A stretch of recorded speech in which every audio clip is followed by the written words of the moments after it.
नमस्कार, मैं प्रद्युमन जोशीला। सभी दर्शकों से अनुरोध है कि आप हमारे चैनल को सब्सक्राइब करें, वीडियो को ज्यादा से ज्यादा शेयर करें, अपने बहुमूल्य कमेंट्स अवश्य लिखें। आपका इस वीडियो में जो हम विश्लेषण करने जा रहे हैं उसके ऊपर आपकी क्या राय है वो आप जरूर लिखें।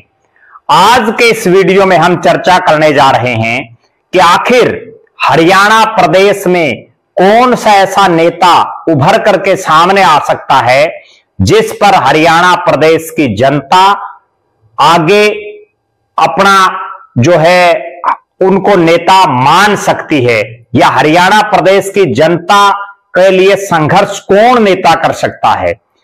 8 अक्टूबर को जब चुनाव का परिणाम आया उसके बाद हरियाणा प्रदेश की राजनीति के हालात सिनेरियो पूरी तरह से बदल गए। भारतीय जनता पार्टी की तीसरी बार सरकार आ गई और एक बहुत बड़ा धड़ा प्रदेश का ये चाह रहा था कि बीजेपी ना आए। उन्होंने बाकी सारी पार्टियों को दरकिनार करके कांग्रेस पार्टी को बड़ी बंपर वोटिंग की, लेकिन कांग्रेस पार्टी फिर भी लोगों का दिल जीतने में पूरी तरह से कामयाब नहीं हो पाई और वो विपक्ष में ही बैठी रह गई। अब बात यह है कि आखिर वो कौन सा ऐसा चेहरा हो सकता है जिस पर हरियाणा प्रदेश की जनता विश्वास करके उसको अपना नेता मान सकती है, जो भारतीय जनता पार्टी का एक विकल्प प्रदेश में बन सकता है। क्योंकि भारतीय जनता पार्टी पिछले तीसरी लगातार योजना से सरकार में है और विपक्ष में कौन हो, जहां चौधरी भूपेंद्र सिंह हुड्डा और दीपेंद्र सिंह हुड्डा पर प्रदेश की जनता ने इस बार अपना दांव लगाने का मन बनाया हुआ था, लेकिन गलत टिकट वितरण की वजह से और कांग्रेस की आपसी फूट की वजह से पार्टी सत्ता से दूर रही। अब जो हालात हैं वो ये हैं कि कौन वो चेहरा हो सकता है जिस पर प्रदेश का किसान, मजदूर, युवा, व्यापारी, तमाम वर्ग टकटकी लगा करके देख रहा हो। कौन वो चेहरा हो सकता है जो इनके लिए संघर्ष कर सकता है। कौन वो शख्स है जो अब चूंकि प्रदेश में विपक्ष के सारे नेता घरों में बैठ गए हैं, तो कौन वो है जो इनकी आवाज बन सकता है। पूरा हरियाणा प्रदेश के राजनीतिक सीन को देखने के बाद एक नेता ऐसा दिखाई दे रहा है जो युवा है, एनर्जेटिक है, संघर्ष कर सकता है और जिसने संघर्ष करके भी दिखाया है, और विपक्ष में रहते हुए वो वास्तव में लोगों की आवाज बनकर के पहले भी उभरा है और भविष्य में भी उभर सकता है। जी हां, मैं बात कर रहा हूं एक ऐसे नेता की जिसकी पार्टी इस चुनाव में कोई बहुत बढ़िया प्रदर्शन नहीं कर पाई।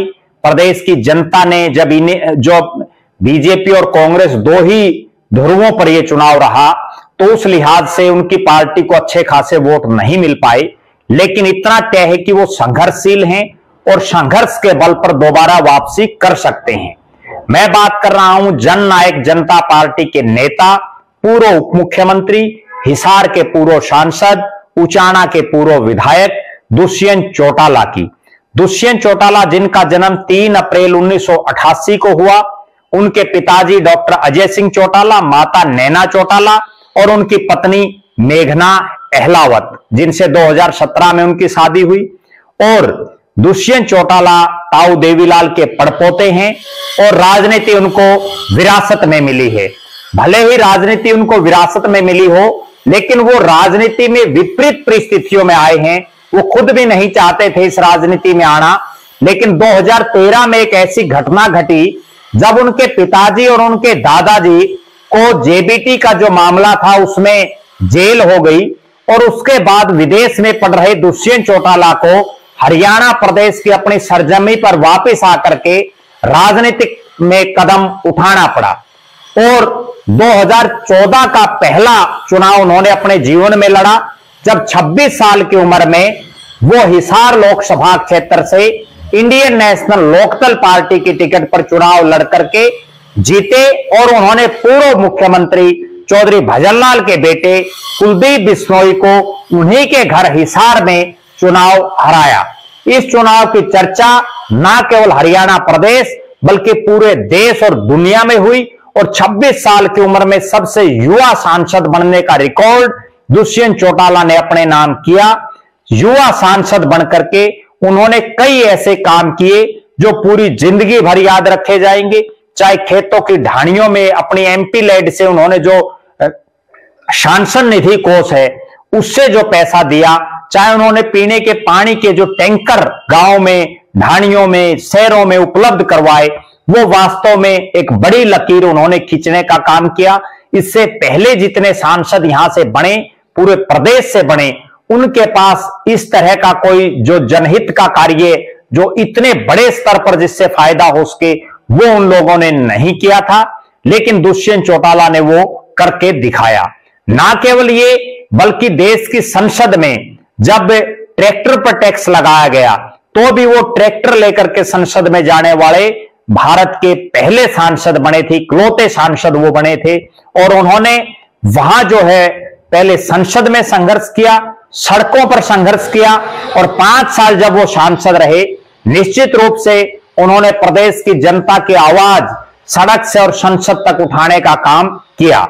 दुष्यंत चौटाला जब 2014 में सांसद बने तो उन्होंने अपनी पार्टी को जिंदा रखने के लिए, अपनी पार्टी को और मजबूती दिलाने के लिए सांसद होते हुए उचाना से, जहां चौधरी ओम प्रकाश चौटाला जी का वो जो है निर्वाचन क्षेत्र रहा, जहां से वो विधायक थे, वहां से उन्होंने चुनाव लड़ा। भले ही वो बहुत कम मार्जिन से चुनाव हार गए, लेकिन उसके बावजूद उन्होंने लोगों के बीच में लगातार संघर्ष जारी रखा और सांसद रहते हुए प्रदेश की जनता की आवाज लगातार उठाते रहे। इसके बाद एक हालात और परिस्थितियां ऐसी बनी कि इंडियन नेशनल लोकदल को छोड़ करके, क्योंकि उनको इनेलो से निकाल दिया गया था पिता पुत्रों को, और उसके बाद उन्होंने 9 दिसंबर 2018 को जींद की पांडु पिंडारा की धरती पर जननायक जनता पार्टी बनाई। और उस जेजेपी के गठन के बाद उन्होंने तुरंत जो जनवरी 2019 में विधानसभा जींद का उपचुनाव हुआ वो लड़ा। दिग्विजय चौटाला ने बड़ी बहादुरी से चुनाव लड़ा और रणदीप सिंह सुरजेवाला जो कांग्रेस के राष्ट्रीय स्तर के नेता हैं, उनको बुरी तरह से मात मिली। दिग्विजय चौटाला बहुत कम वोटों से चुनाव हार गए थे। इसके बाद 10 महीने संघर्ष करके 10 सीटें ला करके प्रदेश के उप मुख्यमंत्री बने। और वो मैं ये मानता हूं कि उनके जीवन का सबसे बड़ा टर्निंग पॉइंट था जब उन्होंने भारतीय जनता पार्टी की सरकार को बनाने में अपना सहयोग किया। क्योंकि उस दौरान अगर दुष्यंत चौटाला बीजेपी के साथ अलायंस नहीं करते तो जो कुलदीप बिश्नोई के साथ बनी थी, जब उनके 6 में से 5 विधायक उनको छोड़ करके चले गए थे, वही हालात और परिस्थितियां दुष्यंत चौटाला के साथ भी बनती। उनके विधायक भी उनको छोड़ करके चले जाते। लेकिन 4.5 साल वो प्रदेश की सत्ता में रहे, प्रदेश के उप मुख्यमंत्री रहे, लोगों के काम कराए।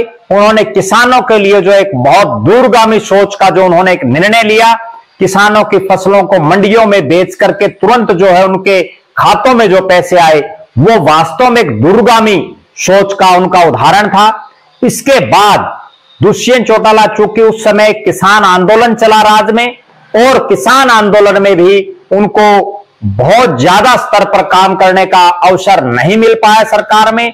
बीच में कोरोना का एक बहुत बड़ा समय आया। कोरोना काल के दौरान भी जो है उनको सही ढंग से जो सरकार की नीतियां थी वो लोगों तक पहुंचाने में उतनी कामयाबी नहीं मिल पाई। हालात और विपरीत परिस्थितियां लगातार उनके जीवन में बनी रही। किसान आंदोलन में उनके इस्तीफे की बार बार मांग की गई। इसके बाद जब समझौता टूटा, 2024 का विधानसभा चुनाव आया, तो दुष्यंत चौटाला ने एक ऐसा बोल्ड फैसला लिया जो वास्तव में यह दर्शाता है कि वो अपने परदादा चौधरी देवीलाल के पद चिन्हों पर चल रहे हैं। चौधरी देवीलाल वास्तव में एक फाइटर नेता थे। चौधरी देवीलाल चैलेंज को एक्सेप्ट करने वाले नेता थे। और जब उनको कोई भी नेता ये चैलेंज कर देता कि इस इलाके से चुनाव लड़ करके दिखाएं, तो उन्होंने वो करके दिखाया। भले ही वो हारे या जीते, वो दुनिया के उन नेता, एक ऐसे नेता बने जिन्होंने एक समय 3 अलग अलग राज्यों से लोकसभा का चुनाव लड़ा। पंजाब के फिरोजपुर से उन्होंने लड़ा, राजस्थान के सीकर से उन्होंने लड़ा, और हरियाणा के रोहतक से लड़ा। और उसके बाद 2 जगह से चुनाव जीत करके वो देश के उप प्रधानमंत्री बने। उन्होंने एक ही समय में आदमपुर से चौधरी भजनलाल के सामने और तोशाम से चौधरी बंसीलाल के सामने चुनाव लड़ करके, जो दोनों बहुत बड़े नेता थे, ये दिखाया कि चौधरी देवीलाल वास्तव में जन नेता हैं। उन्होंने चाहे घिराई से चुनाव लड़ा, चाहे उन्होंने भट्टू से लड़ा, चाहे सोनीपत लोकसभा से लड़ा, रोहतक लोकसभा से लड़ा, तमाम विपरीत हालातों में भी चुनाव लड़ने का काम चौधरी देवीलाल ने किया। उन्हीं के पद चिन्हों पर दुष्यंत चौटाला चले। जब चौधरी बीरेंद्र सिंह, उनके बेटे ब्रिजेंद्र सिंह और प्रेमलता जी और बहुत से नेता इस चीज का प्रचार कर रहे थे कि दुष्यंत चौटाला उचाना की तरफ अब नहीं देखेगा, उसके बावजूद उन्होंने निश्चित हार को देखते हुए भी उचाना की सरजमी को चुना और उचाना के लोगों के बीच में रह करके उन्होंने फिर से चुनाव लड़ा और निश्चित हार के बाद भी उनके पैर नहीं डगमगाए, जो ये दर्शाता है कि वास्तव में दुष्यंत चौटाला चौधरी देवीलाल के पद चिन्हों पर चलते हैं, चौधरी देवीलाल के दिखाए हुए रास्ते पर चलने का वो काम कर रहे हैं।